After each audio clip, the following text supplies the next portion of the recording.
नमस्कार दोस्तों, अभिवादन स्वीकार कीजिए। शुभम तिवारी का स्वागत है आपका हिस्ट्री के इस प्लेटफॉर्म पर, जहां हम और आप मिलकर सुनिश्चित करते हैं आपकी सफलता। तो आज हम पढ़ेंगे, आज का हमारा टॉपिक रहेगा ऋग्वैदिक काल। ऋग्वैदिक काल के बारे में जब हम जानेंगे तो हम विस्तार से इसके प्रारंभ से लेके इसमें क्या क्या व्यवस्थाएं थी या क्या क्या विशेषताएं थी, इनके बारे में बात करेंगे। तो जब हम ऋग्वेद के बारे में बात करते हैं तो सबसे पहले हम बात करते हैं इसका समय, इसके स्रोत क्या मिलते हैं, इसका काल निर्धारण किस तरीके से होता है। उसके बाद हम इसके बाद भौगोलिक स्थिति के बारे में जानेंगे। उसके बाद हम इसकी राजनीतिक, सामाजिक, आर्थिक, इसी तरीके से हम सारी व्यवस्थाओं के बारे में जानेंगे, उसकी धार्मिक व्यवस्था के बारे में जानेंगे। तो हम ऋग्वेद के बारे में एक ब्लूप्रिंट तैयार कर लेते हैं कि किस किस तरीके से हम समझेंगे इसको। तो आइए हम ऋग्वेद की एक भूमिका बना लेते हैं कि इसके अंतर्गत हम किन किन चीजों का अध्ययन करेंगे, उसके बाद हम उसको विस्तार से पढ़ते हैं। तो ऋग्वेद के बारे में पढ़ते हैं हम। ऋग्वेद काल के बारे में जब हम पढ़ते हैं तो ऋग्वैदिक काल के सबसे पहले जब हम इसकी भूमिका बनाते हैं तो इसमें सबसे पहले हम पढ़ेंगे कि इसका समय कब से कब तक रहा और मेजरली इसके स्रोत क्या रहे। तो समय सीमा और स्रोत, समय सीमा और स्रोत इसके जानेंगे हम इसमें। अब जब समय सीमा और स्रोत निर्धारित हो जाएंगे तो दूसरी चीज हम इसके बारे में जानेंगे कि इसका विस्तार कहां तक था, इसका विस्तार किन क्षेत्रों में रहा, किन नदियों के किनारे थे, इसके बारे में जानकारी लेंगे हम। तो इसका विस्तार क्षेत्र देखेंगे। विस्तार क्षेत्र, जब समय सीमा और विस्तार क्षेत्र निर्धारित हो जाता है तब हम इसके आगे के बारे में पढ़ेंगे कि इनकी सामाजिक स्थिति कैसी थी। पहले राजनीतिक स्थिति देखेंगे, उसके बाद हम सामाजिक, आर्थिक, धार्मिक, ये मुख्य रूप से वो विषय हैं जिनके माध्यम से हम ऋग्वैदिक काल को डिटेल से पढ़ेंगे या जिनके माध्यम से हमें इनको एलेबोरेट करने में आसानी हो जाती है। जैसे हम मान लो इसकी राजनीतिक स्थिति पढ़ते हैं तो राजनीतिक स्थिति के अंदर क्या क्या चीजें आएंगी, इनको विस्तार से पढ़ लेंगे। अब अगर मेंस में क्वेश्चन आता है कि ऋग्वैदिक कालीन विशेषताओं के बारे में लिखें, तो ये आप सारा तैयार करके लिख सकते हैं। और अगर किसी पर्टिकुलर उसके बारे में पूछा जाता है, जैसे राजनीतिक स्थिति के बारे में पूछा, तो आप राजनीतिक स्थिति के बारे में लिखेंगे, सामाजिक स्थिति के बारे में लिख सकते हैं, आर्थिक स्थिति किस तरीके की थी ऋग्वैदिक कालीन समाज में, तो ये आप सब पॉइंट वार लिख सकते हैं। तो आइए अब हम इसको डिटेल करते हैं। जब हम ऋग्वैदिक कालीन समय सीमा के बारे में निर्धारित करते हैं तो इससे हमें पता चलता है कि इसका काल निर्धारण होता है 1500 से 1000 ईसा पूर्व। 1500 से 1000 ईसा पूर्व ऋग्वेद काल माना जाता है। उसके बाद जैसे जैसे हम आगे बढ़ते जाते हैं 1000 से 600 ईस्वी तक आते आते फिर उत्तर वेद आ जाता है। तो अभी हमें ऋग्वैदिक कालीन चीजों के बारे में पढ़ना है। तो अपन इसकी समय सीमा पढ़ते हैं कि भाई इसकी समय सीमा 1000 से 1500 से 1000 ईसा पूर्व रही होगी। और इसके स्रोत क्या रहते हैं, इसके स्रोतों में ऋग्वेद आता है। ऋग्वेद आएगा मेजरली क्योंकि सबसे प्रारंभिक स्रोत माना जाता है, ये सबसे मेजर स्रोत माना जाता है। तो ऋग्वेद के जो 2 से 7 मंडल हैं, 2 से 7 मंडल ये सबसे पुराने माने जाते हैं। इन्हीं से हमें ऋग्वेद की ज्यादातर जानकारी इनसे प्राप्त होती है।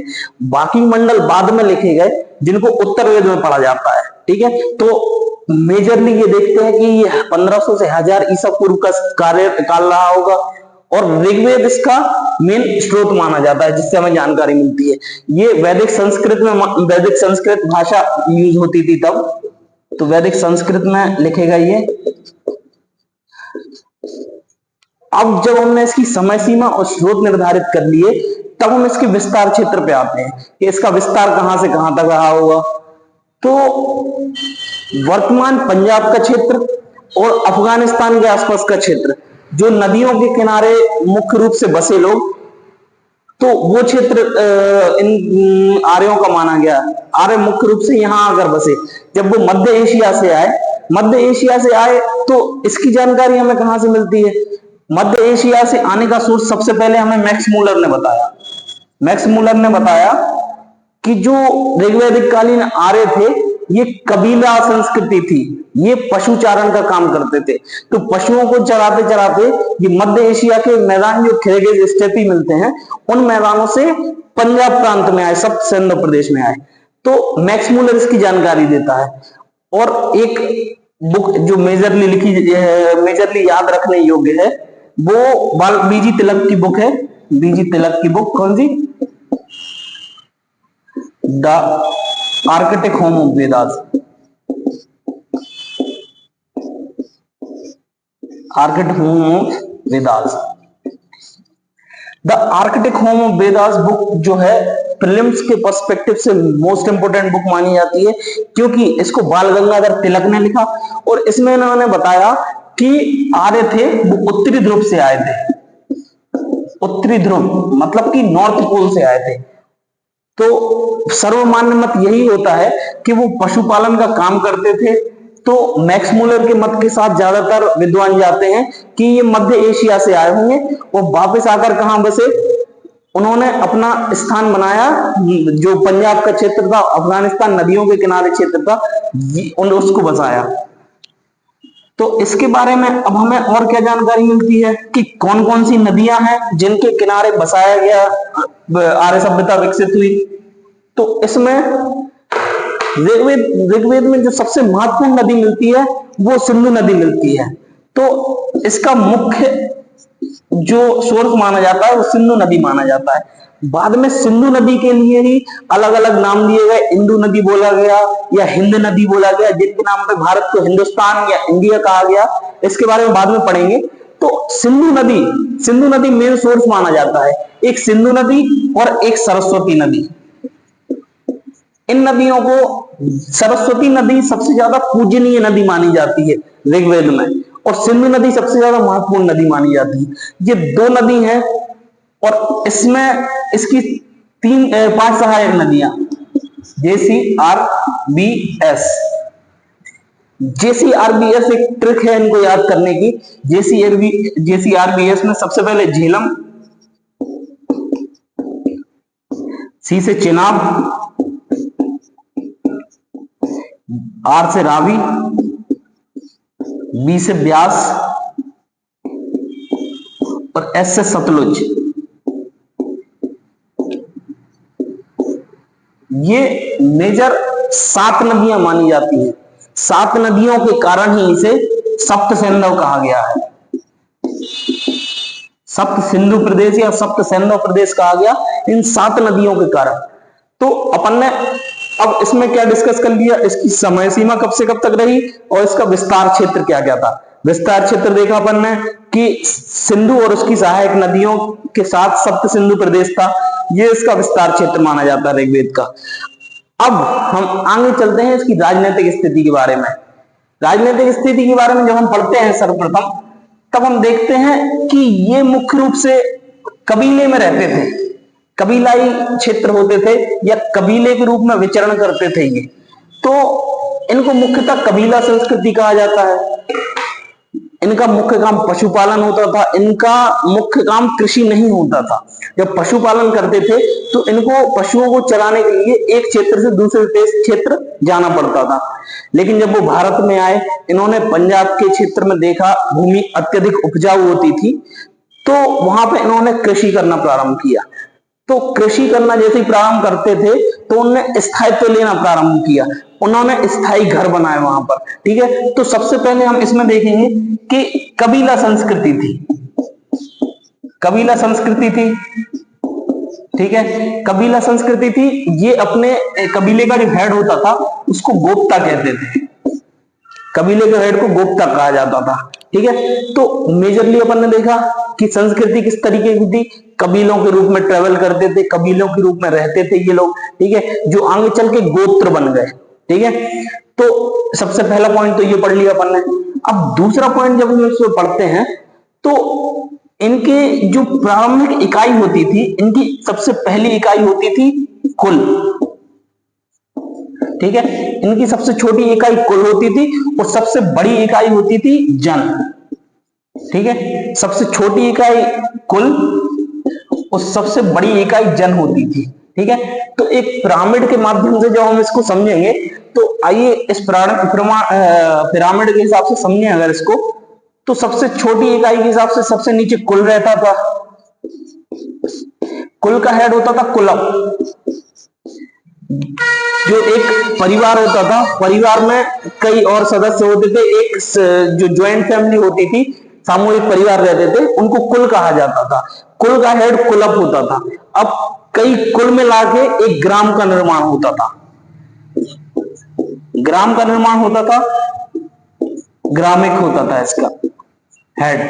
ग्राम का जैसे आज वर्तमान में सरपंच होता है, उसी तरह पे पहले ग्रामिक होता था। अब कई ग्राम मिलकर विश बनाते थे। विश का हेड होता था विषयपति। विश का हेड विषयपति होता था। विश के बाद ये जन होते थे। जन का हेड होता था जनस्य गोपा। और ये सारी प्रोसेस होती थी जो ये राष्ट्र का निर्माण करती थी। राष्ट्र का निर्माण इस तरीके से होता था। कुल होते थे, कुल से ग्राम बनते थे, ग्राम से विश्व बनते थे, विश्व से जन बनते थे, जन का निर्माण, जन के द्वारा राष्ट्र बनता था। ठीक है, कई जन मिलकर महाजनपद या राष्ट्र का निर्माण करते थे। ठीक है, तो ये इनके हेड देखे अपन ने। राष्ट्र का प्रमुख राजा होता था, कुल का प्रमुख देखा कुलप होता था, ग्राम का प्रमुख ग्रामिक होता था, विश्व का विषयपति, जन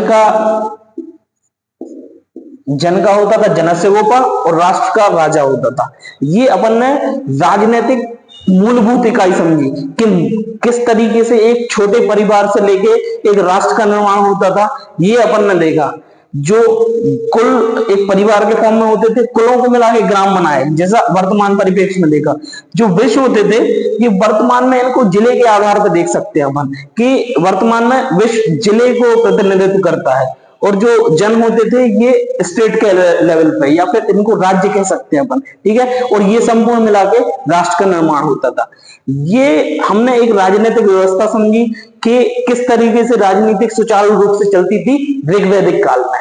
ठीक है, अब जब राजा होता था तो राजा के नियंत्रण के लिए कुछ समितियां बनाई गई। राजा के नियंत्रण के लिए कौन कौन सी समितियां होती थी, राजा का नियंत्रण किस प्रकार का होता था और राजा पर नियंत्रण आवश्यक क्यों होता था, इसके बारे में हम देखेंगे कि क्यों इसकी इतनी आवश्यकता पड़ी। जब हम देखें कि इसकी राजनीतिक स्थिति में तीन तरीके की समितियों की या तीन तरीके की संस्थाओं की उपस्थिति मिलती है। सबसे पहले सभा होता था, दूसरी समिति होती थी और तीसरी विदत होती थी।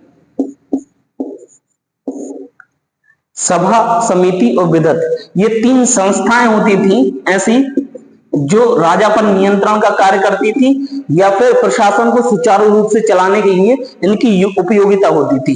ठीक है, तो सभा जो होती थी, सभा वृद्ध या कुलीन लोगों की होती थी। कुलीन या वृद्ध लोग होते थे, वो इसके सदस्य होते थे। समिति होती थी, इसका हेड कौन होता था, इसका हेड सुजान होता था। सभा का हेड कौन होगा, सुजान होगा। उसी तरीके से समिति होती थी, वो आम जनता की होती थी, आम जनता की होती थी। इसका हेड होता था ईशान।